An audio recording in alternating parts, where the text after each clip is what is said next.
Desde o ano 2000, a expressão responsabilidade fiscal passou a integrar o vocabulário dos gestores públicos.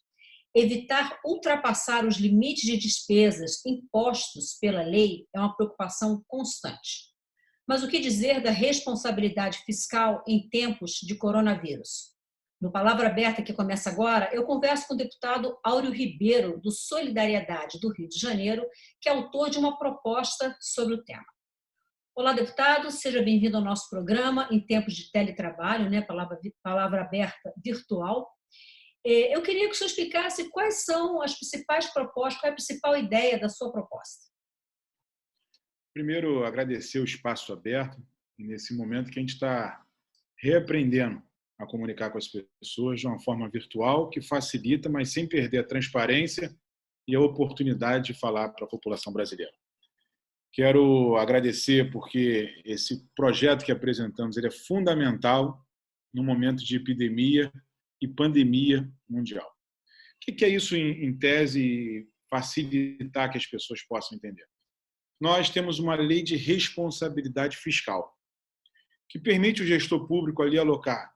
Essa lei dá X% na saúde, X% na educação, tantos por cento pode ser gasto com folha de pagamento, e o gestor tem que cumprir essa lei, essa meta, para ter ali a sua regularidade como gestor pelo Tribunal de Contas, quando ele é auditado.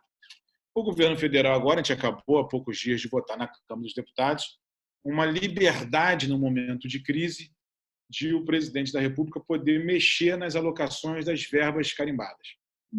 Isso funciona no governo federal. No governo municipal, ele continua tendo um problema com a lei de responsabilidade fiscal. O que quer dizer isso de uma forma bem clara e bem objetiva? Imagine a epidemia no nosso país instalado. O prefeito tem que ali contratar mais enfermeiros, porque vão ter enfermeiros que vão ser número mundial, dizem que 12% a 15%, quem trabalha com saúde fica infectado e tem que se ausentar do trabalho. Então, o prefeito vai ter que contratar enfermeiro, contratar novos leitos, fazer várias mudanças para atender ali a necessidade da saúde. Numa lei de responsabilidade fiscal, ele não tem recurso para fazer isso. Ele precisa ter essa possibilidade de contratar, né, e não ficar inelegível, não ser preso amanhã por ter desrespeitado a lei de responsabilidade fiscal. Nós queremos dar uma liberdade no momento, mas com toda a transparência devida, para a saúde pública você poder usar o recurso e salvar vidas, que é a prioridade, como é constitucional. Deputado, a lei de responsabilidade fiscal já abre uma brecha para descumprimento desses limites a que o senhor fez referência em situação de calamidade pública, que foi o que foi aprovado em março no decreto legislativo aprovado pelas duas casas a pedido do governo federal.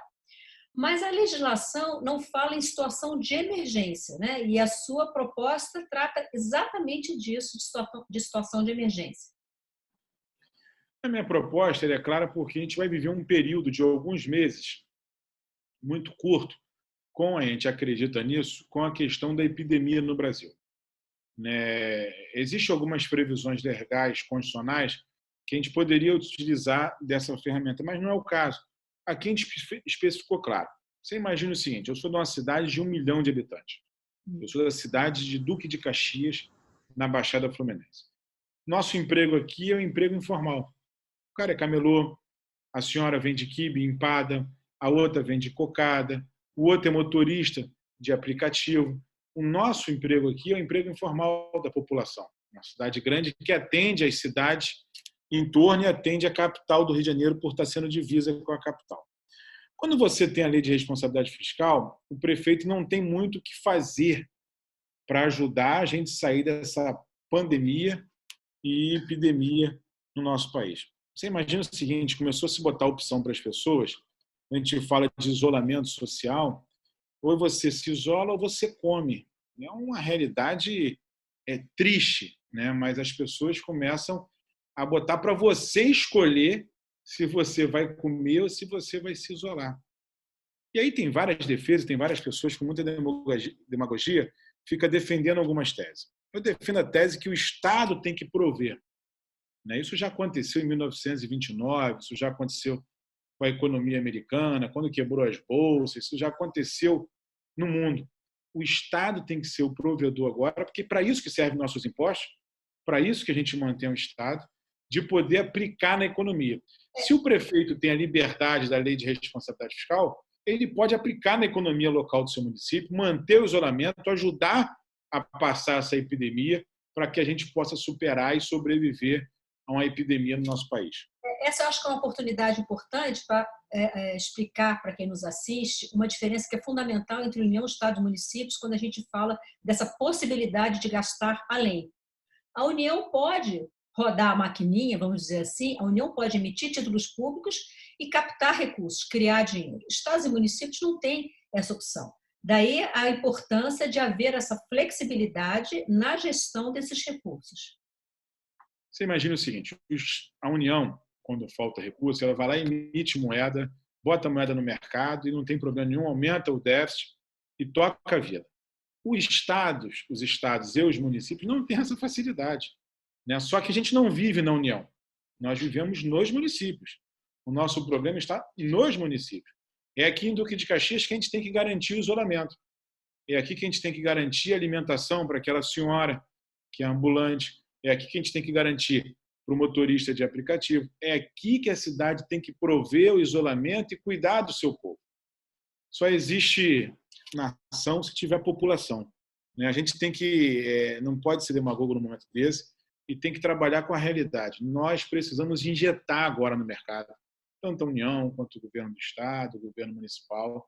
Claro que a União tem esse papel da economia para que a gente possa passar por esse momento, mas passar com vida, salvar nossas vidas que estão expostas a esse dia a dia, mas tendo flexibilidade de utilizar os nossos impostos, que não está utilizando dinheiro público, são os nossos impostos para cuidar da população. Então, esse é o conceito do projeto que apresentamos. O município é limitado, não pode emitir título, o Estado é limitado, a União tem esse papel de poder emitir título, mas o município tem que prover, sim, ali, o seu governante, o bem-estar da população. O Estado tem que prover ali o bem-estar da população. Tem muita gente hoje criando uma confusão, e a população não sabe se é para ficar isolado ou se não é para ficar com isolamento social. Mas tem governante que está nas ruas falar diferente. Apesar de o ministro da Saúde ter um comportamento muito técnico, muito louvável, a gente tem que aqui agradecer a condução do Ministério da Saúde na mão do Mandetta, que é um ministro de Estado, mas a gente cria uma confusão na cabeça das pessoas muito grande, porque está deixando as pessoas escolherem se ela vai comer ou se ela vai ter vida. E isso não pode ser uma escolha. Isso tem que ser provido pelo Estado. Deputado Áureo Ribeiro, muito obrigado por sua participação no Palavra Aberta. Quero agradecer e que a gente possa utilizar desses mecanismos para dar transparência a todos os projetos apresentados nesse momento de epidemia nacional e que a gente possa passar por esse momento e depois olhar que o papel do Estado foi forte, que o Estado garantiu a sua nação e que o Estado interviu na hora que precisava, gastando nosso dinheiro em benefício da nossa saúde. Eu conversei com o deputado Áureo Ribeiro, do Solidariedade do Rio de Janeiro, autor de uma proposta que flexibiliza a lei de responsabilidade fiscal em situações como essa que nós estamos vivendo. Eu sou Maristela Santana e eu espero você em uma próxima edição do Palavra Aberta. Até lá!